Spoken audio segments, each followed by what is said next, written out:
Hey everyone, Bethany and Sparky here. Welcome to Ask a Puppy Trainer live show. Did I say that right? Episode number 53. Woo! I about said April 27th. 53 episodes, that's crazy. 53, all right. Okay, so how you can ask questions is you can direct message us, and then there's also some prompts that happen in Instagram stories, and you guys can always let us know on there. We need to know the age of the dog and the breed. It's super, super helpful. Hey, I see some people hopping on. Hello. Okay. Do we do a long one first? Do a long one. Set the tone. And this is our puppy. This is our resident. It's our resident puppy. Our 10-year-old Dusty. puppy. Our 10-year-old. He's visiting. Okay. So Millie Moo. We're gonna jump right in. Oh, Millie Moo. How cute is that? Millie Moo. Look how cute. I thought that was one of our old clients. It actually may be. All right, hi there. I don't know if you give out tips over Insta DM. We do. But I figured it was worth a try. I have an 11-month-old collie mix. Super smart. Of course she is. She's a herding dog. And all of her obedience training was really easy. Uh-oh. She's always been good on leash, except if there's a squirrel. I've never seen any dog react so strongly to small animals. She's gritting. She'll pull like crazy and just sit and scream. I have video of him scream barking at sheep. Like he doesn't do a normal bark. It's awful. Okay. She's a really good listener. Otherwise, unless there's a squirrel. Everything goes out the window. We feel like we've tried everything. You haven't. Short of one-on-one private training. Well, okay, so no treat or diversion helps. First of all, a situation like this, I can sit here and give advice all day, but you're talking about a dog's natural instincts and you haven't had any one-on-one help. I mean, I could contribute it to a number of things where it's like, I won't drive a stick shift. I won't cut my own hair, which I actually have done, but it didn't turn out well. Like there's a number of things that I would never do, without help or guidance or something. And so I say that just to kind of loosen you up a bit to the idea of getting 2 to 3 one-on-ones for this situation. With a balanced dog trainer. With a balanced dog trainer, it's a no-brainer. And what I mean by no-brainer is just that it's no big deal. Like it's very necessary. It's no big deal. It doesn't mean you're failing miserably. But the thing I want you to think of is you are a dog trainer. Every single one of you out there that owns a dog, you're a dog trainer. And the fact that you're here means you're actually working your dog. Yep. And so there's all different levels of skills when it comes to dog trainers, if we do say so ourselves. And so you need to get one-on-one training. That way you go up another notch in your dog training skill. Just like Sparky learns from me every week. And his dog trainer, he can practically charge more money every week that he spends time with me because his skill level goes up a little bit, his knowledge. I love that. I was still working out the first comment. I was tying it all in together. You're weaving back. I was like, I think you just tightened up the knot, the noose. So anyway, please keep that in mind. But okay, so let's talk about anyone that we see, we'd obviously probably send them to one-on-one trainer. But honestly, this is her department because she has the collie, she has the herding dog. Yes. So what would you do in that situation? When I adopted Dusty around 5 years old, I took him to the park and he tried to climb a tree, screaming bloody murder at a squirrel. And I was like, wow, apparently I didn't evaluate every aspect that I have a dog that lives in my neighborhood that does the same thing. Okay, so first of all, you got an 11-month-old dog, you want to get control of the head. Slip leash is the easiest thing. But you got to really understand if your dog knows pressure on, pressure off. Just because you pull the leash doesn't mean the dog truly understands how to turn pressure off. When a dog understands what the leash means, literally turning pressure off, when they understand that, they have less anxiety about the world in general, which means when you do see a squirrel, they won't be as worked up. So keep that in mind. When Dusty is used to full-on scream bark, at that point, I've lost my timing. You're above threshold. Yeah, I'm threshold was way back there. Threshold was looking at the squirrel and making a decision whether good or bad. Yep. Screaming was now we've left threshold and now we're off the same planet. Yeah. So I literally would like look around and just do pressure straight up in the air and quickly, let's go, and quickly get out of there. Not lifting him off the ground, although he was lifting himself off the ground at first. But then when he settled, I just hold pressure and I move and give distance till he comes back to earth. And then once he's kind of like looking around a little and is a bit more self-aware, I relax pressure. And then I turn around and face that same tree. And as soon as those ears are like, whoop, there's the squirrel, I'm like, hey, that's when I interrupt the cycle of arousal. If the dog is already running, screaming, whatever it might be, you've missed your moment. And so that probably is important to say. If your dog walks in a constant state of arousal, like they're looking for stuff constantly, then that's where you need to work your dog. Forget about the squirrel being around, but like you need to be doing turns. If my dog is just looking for stuff, we call them ghost squirrels in the backyard. So when he's looking for ghost squirrels, if I can't turn and go, let's go, and him not listen to me, how in the world am I going to get him to listen when he actually sees the squirrel? Yeah. So anyway, learn how to catch arousal early because that's your teaching moment. If you, even those of you out there, like say you're comfortable correcting your dog with a leash or something else like a pet corrector, which squirts out air and makes a noise like shh, maybe that's something you're trying to do out there. If you're doing it after your dog is reacting, all you're doing is managing the situation. You're not teaching your dog how you want them to behave in that moment. Anything to add? Teach communication. Dog reacts before they even see a squirrel. You're above threshold. Working dog down the threshold means finding the moment where the ears perk up and then working in that situation or even a situation below that. That might mean no more park walks for a month, 2 months. Just get your dog watching you outside of the park on the walks to where you can do a turn and instead of feeling tension on the leash, your dog is, and following after you. That means they're watching you and they're not looking for opportunity. Dogs are natural opportunists. That's what they do. They're predators. What they've been bred for. Predators, yeah. They're alpha predators. So whenever we take them to situations like that, we can't even get their focus on a simple turn. You are above threshold. Work them lower. That could be in your driveway, the sidewalk in front of your house, up and down the walkway from your house to your sidewalk. The bushes. The bushes that he loves to sniff. Work on turns off of that, so don't just work on the big cannoli is what he's trying to say. And positive reinforcement in that situation is great, but probably a pipe dream for all of our dogs that are doing hyper awareness to these situations. So I would do called walking with purpose, which is let's go and start moving. Purpose. I said that, yeah. You didn't finish you were walking with purpose. Oh, really? Wow. Walking with purpose. Purpose. And you're basically walking very fast and hey, let's go. Yep. Move away from the situation. You're commanding authority. Okay. All right. Laura. Or you can walk with perp. Walk with perp. All right. Laura said, actually it was like perpa. Okay, anyway. Laura said, hello, I'm super distracted today. I blame you for talking to me about business stuff before this live. You're welcome. I was in the zone and now I'm not in the zone anymore. It's his fault. Laura, hello. Oh, I'm not going to go there. All right, I have a 13-week-old Poodle Bichon. Boom. He happily goes in and out of his crate all day to snooze. We keep him contained within the kitchen and crate him when we're not available to watch him. Soon as we try to actively put him in there, he won't go in. Well, yeah, because he's been making all his own decisions. He's the one choosing when he goes in, when he comes out, which means that he's made you guys the dog and now he's the human. Woo! What just happened there? That was a way meaner version of what I say. See, normally you take the mean ones. I'm going to be the mean one today. I like being bad cop. All right, I'll be good cop. And what Sparky meant to say in a much nicer, tactful way is your dog is giving you obedience commands. Mm-hmm. That's what he chooses when he goes in. He's in charge. So that means start putting him on the leash, doing some crate conditioning, puppy in the crate or older dog, whatever age it is.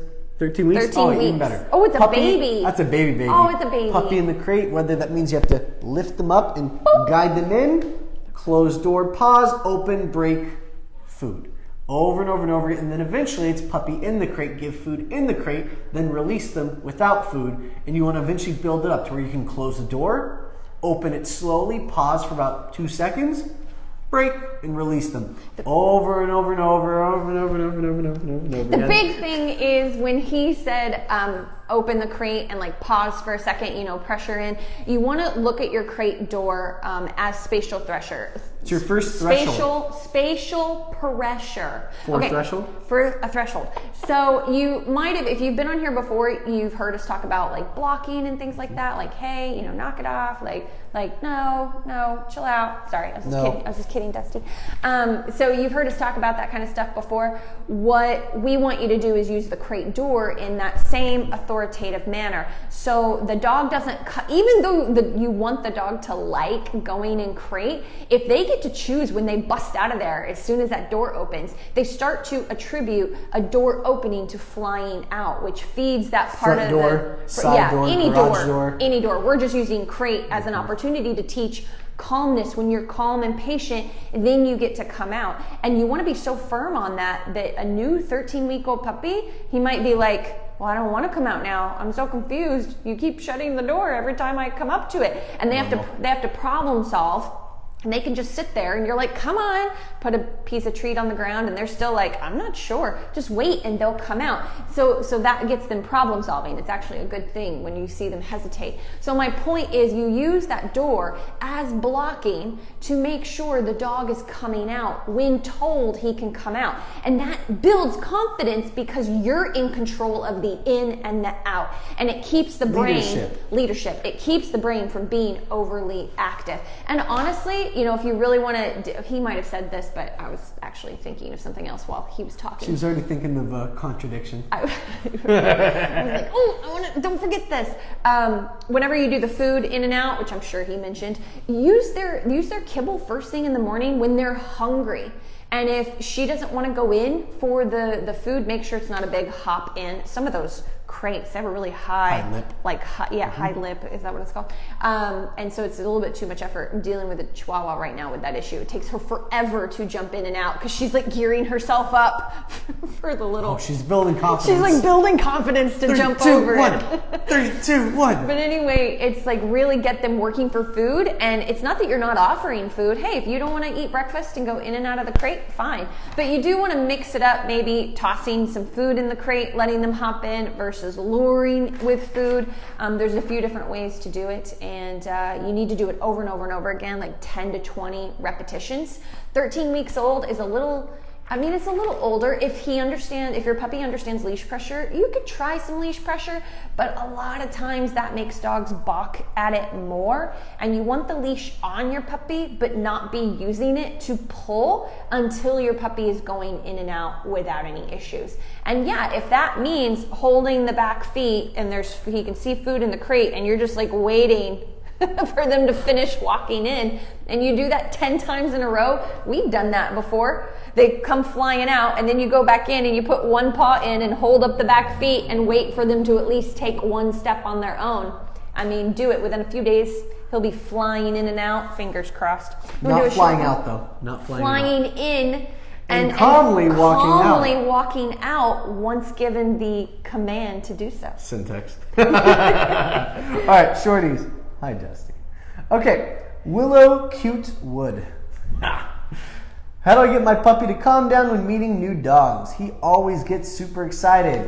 Yeah. That's normal. I'm not sure if it's a puppy, if it's an older dog. Oh, okay, it is a puppy. So I'm not sure how old though. But I'll be honest, for our younger puppies, we don't really 6 months and under. Thank you. 6 months and under, we don't let them greet dogs on walks. Oh, ever. Because we are literally taking dogs. Yeah, I don't let my 9-year-old dog doing it. But anytime a dog is out on a walk, they're on a walk not for greeting other dogs or looking for people to say hello to. They're on a walk for you. That's a relationship between human and dog and a bond that you're forming. So you're teaching them just to walk with you, be a part of your experience. If they go out there and they get to say hi to other dogs or people, they're no longer walking for you. They're walking for the impulse of the opportunity to say hi to other people and other dogs. They're seeking out energy and information from their environment. So there's no possibility of environmental neutrality where you have a nice calm dog, unless he sees a squirrel, where he just walks with you beautifully and doesn't care about anything else because he doesn't usually get to say hi to anything else. Troubleshooting. How do we get that? I see dogs walking along the street.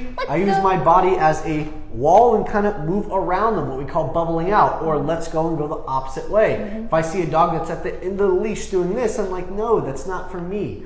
I'm bubbling away. I can use a car as a separation, as a wall, whatever you need to. But I could also even move to the side. If I know my puppy is good at focusing on me from a distance. Like with food? Sit, with food, sit, eye contact, good. Treat, and then as the dog passes, good. Let's go and keep moving. That's an easier dog. Movement's usually better because your dog is going to be like, but I want to, and you're just going to keep doing it. And you're just going to keep moving forward. And then when the dog calms down a little bit, then get some focus for food. But the whole idea is if you can't see, a dog and turn and get your dog to turn with you and focus on you if that's what you want with food, or to just keep moving with you. They should never interact with their environment. And honestly, we both, I know this sounds harsh and maybe it sounds mean to some of you, but we don't do that ever because we like calmer, easier dogs that care about us and what we have to say, and they have environmental neutrality, which is they see the neighbor and the neighbor goes, hi, oh, hi, Dusty. That's my dog's name. Hi, Dusty.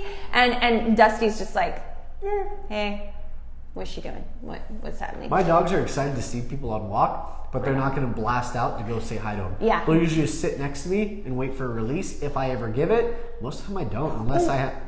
That reminds me of Dakota. So I almost never allow my German Shepherd to say hi, almost never. And she still is like, please, please, please. That's just Dakota, though. Because she's so social. So you might have a This dog dog like would that. betray her for any person with a treat and go home with her. Not even a treat. They just go, hi, and she's gone in a vehicle. Bye, have a nice life. But no, seriously, you might have a dog that just has that temperament, and I have to get onto my happy-go-lucky dog more than any of my other dogs because she just thinks the world is butterflies and wants to say hi to her. So I'm always working on that connection with her because she's such a social butterfly. So there's different temperaments, but I just wanted you to understand where we're coming from. And also you have to understand that we constantly, especially in a city environment, we are constantly working with dogs where when they were a puppy, they said hi to the neighbor and the neighbor dog. And now their dog is 1 year old, or not even that old, barking, and they screaming, bark, pull really, really hard, cannot get them to focus every time they go out their front door. So that's why we have so many of the beliefs that we have that might sound overly harsh to you. Now you want to meet up at the park occasionally. Make sure with another dog, make sure that park is also somewhere you go to work your dog.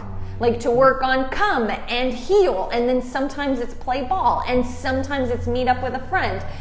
Same thing when you go to someone's house. Let the dogs play, but when your dog gets to be too much for the other dog, if that's what's happening, it's a timeout and work on focusing your dog a little bit in the yard. Maybe ask them if they don't do that kind of stuff with their dog. Be like, okay, I need like 10 minutes. Well, let's just put your dog in the house. I'm going to try to work with my dog a little bit because she's wild, and work on some turns and maybe some play station and calm her down before another play session. So anyway, those are just some ideas you can work on.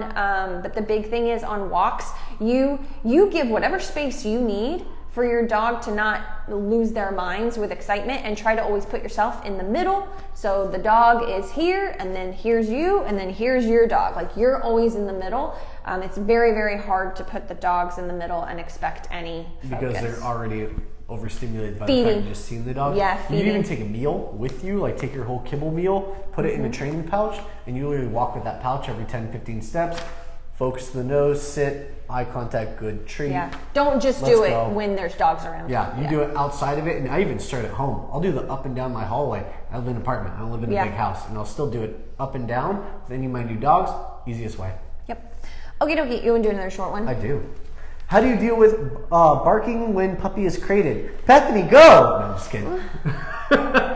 Guys, that's hard. I feel like I deal with probably more of the barking in the crate. She has less dogs at her facility. We have probably 8 dogs right now that will all bark in the crate. And I have a honestly, Chihuahua guys, right now that won't listen to me. Nothing. That's a Chihuahua though. None of them listen to me. I have strategy for that, but I'll let him go first. Go ahead.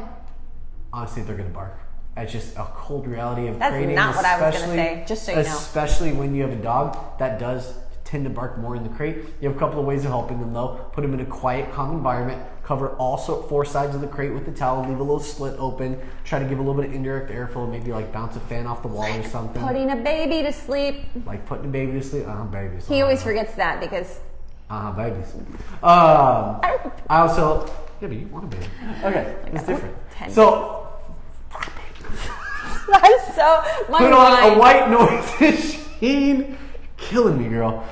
Put on Friends. They all like Phoebe. I don't know why Phoebe's got a nice voice for dogs. You like Phoebe. I like Phoebe. That's my girl. She is totally my girl. Some of my dogs like Phoebe because I like Phoebe. And then just put on some background noise. If they can hear you moving around your house all day long, they're going to react a little bit more to what they hear. If they hear white noise machine and you're eliminating or muting most of the sounds that they would normally hear moving throughout the house, it's an easier way. Super important. I got dogs in the back that will still, in our zen room, still bark. Even with all of that, it takes a little while. Anytime they come out of the crate, they're only coming out of the crate to train, to walk, short duration of play. And I mean short, guys, and it's constructive play like fetch, tug of war with drop, and then break and all that. And then the minute they start knocking out and going to sleep outside the crate, whoop, pick them up, put them back in the crate.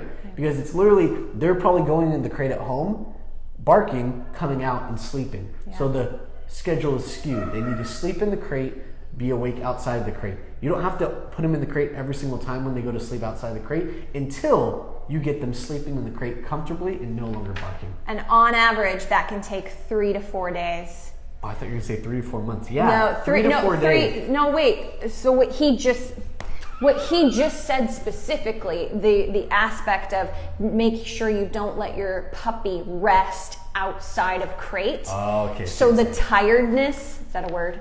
The tiredness builds up to where they conk out in crate. That could take 3 to 4 days. Yeah, how long can they stay awake? No dog is going to be able to stay awake for 72 hours. So eventually they are going to sleep in the crate. Okay. And they build up a comfort zone. Okay, you're done. You're done. Okay. My thing is... I thought we're going to move on. No. Everything he said, plus you need to do this. So I'll just give an example of the Chihuahua I'm working with right now. So she's 2 days in, and the most she will be quiet is maybe an hour, and this is how it's working. So I work her like normal, like he said. So and very young, I think it's like 14 weeks old, 15 minutes, structured food work, but I'm not excited. I'm not like, puppy, come, yay, good job. No, it's what is this dog's name? Piper.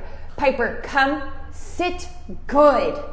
Pause, food. A little bit of luring, a little bit of more focused work, and then lots of pauses because we're building up our good pause food. But she's a little puppy, so then it's a lot of come, good immediate food, and then drawing it out, building on the impulse control, already waiting at thresholds. That's another thing. We're doing come, let's go, which is turn, good food, and we're doing place, and I think sit because she already knew sit. So that's what we're working on for 15 minutes, then play for 15 minutes. Then I go to her crate area and we go in and out of crate over and over and over again, at least 10 to 15 reps and with food. And I try to go slower and slower. Like we get in a groove where it's kind of fun for her, not excited, just faster pace, not excited tone or anything. Then I work her down, then I close the crate, turn on my TV, cover her crate. She still knows I'm in there. And I hang out with her. I try to find the window of time where she's tired but not cranky, just like a baby. It's easier to put them to sleep that way. Then I sit with her and wait till she calms down. She might not pass out, but she's at least not whining anymore. Then I sneak out. You can't sneak out on a dog unless they're passed out. They're not stupid, but it has helped. And then if I hear whining, I can come back in. No, tap crate. Wait for her to calm down again and leave. But I'll be honest, a few times in the last couple of days, I've just left because I have to. Even though I'm a trainer, like I just have to leave at some point. And the reason I do that is because I know what he said. 3 to 4 days of this chipping away at her anxiety and really working on the more slow and controlled work. Even with fetch, we're working on mostly drop it, not running and getting it. it will slowly get her into a groove where she's more mentally tired and not pushing through so much. Remove your emotion, stop being excited. Food is your payment, not your excitement or fun pets. I know that stinks, but that's the way it is. And then everything else we said, and then it's my turn. I'm gonna give one more. This is an easy one. We have 2 quick ones here. Okay. So, this is from Alex Jennings. Should we give treats when they're in crate and being calm to reward them? No, you don't need to reward them as they're in the crate. We only reward them from them going in initially and maybe coming out if they're struggling to come out of the crate. That's for a healer mix. Yes, Bethany. So with the Chihuahua that I just talked about, when I'm sitting and she finally stops whining at me, but she's still, like, I know she's staring at me, I'll have like a little part open in the crate. Very calmly, and I'm watching Phoebe on Friends. Very calmly, I'm like, good. Bethany, how often do you do this? For how many Good. dogs? The ones that are really, really difficult, it makes a huge difference. If you have a really, really, really difficult dog, it makes a huge difference. And you difference. are having a lot of the issues, but I'll be honest, I see probably 30 different dogs a month that have high levels of anxiety in the crate, and I would say a majority of them you don't have to do it. I think she's dealing with a very, very challenging dog to where she is literally It's true. probably getting up at 2 a.m. But and I doing know 30-minute training sessions. No. I thought this was a dog. Is that the one from 2 weeks That's ago? the one from before. Okay, I get a lot of challenging dogs. Okay, so who's this person? Alex Jennings? That sounds like an actor name. Alex, I'm Alex Jennings. please go, right? Or broadcaster. Please go back and listen to our last question because we kind of dove into a lot of that type of stuff too to layer onto this. Okay. Same thing for Claude's tips for getting 4.5-month-old Weedy to walk. She just wants to sit and stare. That's actually going back to Willow Cutewood's question. About, Willow is the first. Oh no, I think it was the second one. It was the one where she basically said, how do I get my dog to be calm when greeting new dogs? Stop greeting new dogs, stop greeting people. She's stopping probably to say hi or because she's easily distracted. Just work on getting her to focus on you and your food and just focus, and then start working up those more challenging environments. I've done apartment living where we've done training sessions up and down the hallway. Yeah, stop not working even out. going to the sidewalk. Stop working outside. She might be nervous too. Instead of being overstimulated, she might be nervous. So work in your house on leash with food. Like you go for a walk around your coffee table. I don't care if that's the only room you have. You can do turns in each opposite direction mixed with stop and sit. Then you do it in the front yard or the garage or the parking garage or the hallway. Stop going for walks. Just use, for 1 week, just use outside for potty and do all of this work in the house or condo and transition to in front of your area and the side 2 buildings. Just turns, stop and sit. Then stick your puppy in the car, drive down the street or to another neighborhood and just let them observe the world a little bit and do a little bit of food work. Come sit good food. So I'd say your puppy, I think personally, Claude, say your puppy's probably a little nervous and not used to following. We live in New York City with lots of distractions. Huge busy environment. So you need to condition your puppy to look for you for information. And so you need to start practicing that like crazy. And that doesn't mean jumping on you saying hi, because that's the wheat and greeting. We don't want the wheat and greeting. Someone that you might really love to follow and check out. I don't know if his company does one-on-ones, but Blake Rodriguez in Manhattan, you should check them out because if they do dog walking or one-on-ones or something like that, that would definitely be someone you'd want to check out. Okay. And final one, just because it's super quick. Hannah, when should I drop 3 meals for my 10-week-old Weimaraner? Usually I say when they are right around the fully grown mark, like bone plates are done growing 8 to 12 months. Usually is when I'll drop from 3 to 2. Wait. The plates and the cartilage and stuff isn't done till they're like 18 to 24 months. You mean like bone growth? Yes, like getting bigger, getting taller. Yeah, that's Because they'll fill out pretty quick. Yeah. Honestly, 8 to 12 months is when they'll stop growing taller. They'll just start filling, getting. Large breed dogs, 8 to 12 months. Small breed dogs, sometimes 6 months is good. Okay. 6 months, really? For small breed dogs, yeah. Okay. Because they stop. And also, if you're getting a dog that's not eating, they just don't want that middle meal, they don't want that last meal of the day, try cutting down on your food, build up that food drive, and then start adding in a little bit more food again. Yeah, we're talking about going from the 3 to twice a day, right? Yes. 3 times, just to be clear, we're going from the 3 times a day to the twice a day. That's what we're talking about. Okay, and Alex Jennings again. Hello, Alex Jennings. No, we're not out of time. Funny. We are out of time. We are out of time. I meant that. Okay, anyway, Alex Jennings. Don't worry, I got you. 8 questions in that time. We're bringing home, so confused. Treats, okay. We're bringing home our 3-month-old Chihuahua. Oh, I wonder if we lost this last week or something. Should we leash him when we bring him into the house for the first time? Do you have 2 dogs? 3-month-old healer mix? No, I bet you. Is it? Oh, maybe she was asking preemptively. Okay, anyway, I'm sorry, Alex Jennings, excuse me. That's another name. Okay. Concerned that a new environment, new people, first leash could be too much for him. You're probably right. Any tips on how to introduce them to the house in the backyard? Leash or no leash? Okay. Ooh, this is a can of worms. Do you want to go? You chose the question. Okay. You chose this. I don't know why I like saying your name so much. It really does sound like an awesome broadcaster's name.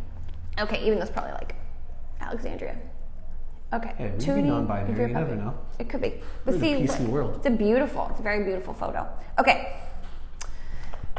So what I would like you to shut up. And you just need to shut up in general, like from here on out. Okay, so what I would like you to do is not put a lot of pressure on your puppy and do not introduce them to the house or the yard. You show your puppy their spots. And I honestly wouldn't do a lot of leash stuff on the very first day. I might have them drag a leash around on a harness if it's a larger breed puppy, Aussie, cattle dog, Chihuahua mix. No, probably tiny puppy. So they get a pinned in area, they get their crate, and then you show them in the backyard where you want them to potty. If that's not a sectioned off area, then that's where you would go ahead and have a harness and leash on the puppy.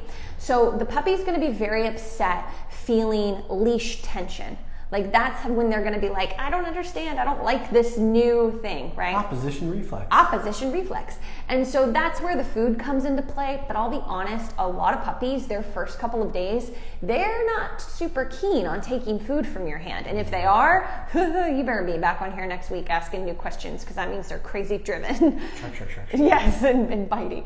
But anyway, I would just keep that in mind. Try to use some food, but don't be surprised if your puppy won't take it. It's about not coddling and holding your puppy the first 24 hours. If you do pick up your puppy, it's in a matter-of-fact way, and then you put them down. And then as long as they're not, you're not going to get a sit, but as long as they're not whining, you pause for a second. Then you can pick your puppy out of their pen and put them in crate, whatever the case is. But that's how I would look at things, is you're not introducing, a whole, I could talk about this all day. You're not introducing a whole lot. Stick to their areas. And I think I should stop there, or I just won't be able to stop myself. We got one more question, so let's do it. Is it a good one? It's a good one. Gordon, I have a cream golden retriever, 5 months. Sophie is great, and me and my wife comes home from work, and then Sophie goes berserk, nonstop, jumping, uncontrollable, increasing my blood pressure. Sorry, we don't need to laugh at you. We like to relate to our clients. Yes. So that's good. I like that. It never ends, and I yell. Okay, so if you're yelling, you're just adding energy into the situation, which is going to cause an emotional negative response in your dog, or just make them more anxious and more crazy. It's a cream golden. It might just bump her up. Yeah. Make her more excited. Yeah. What about crate though? Yeah. 5 months old. Retrievers don't usually get away from crating until they're like 2 years old, because they're so chewy and It's not mouthy. because they're bad, it's just because they're crazy puppies. High energy. You wouldn't leave your toddler unsupervised, so you don't leave. That's what a 5-month-old retriever is. You get a dog walker for the toddler. Yeah. I'm just kidding. You made it funny.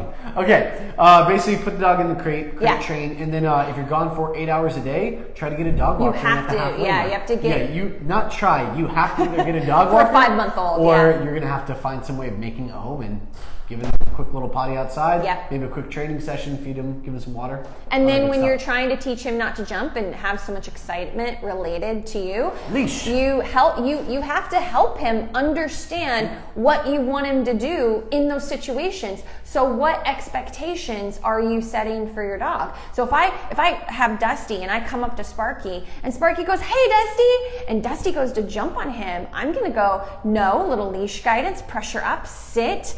For a puppy, there's food right away. I'm ready for that instance, because I'm gonna teach my puppy not to jump on people, even if they have annoying high voices.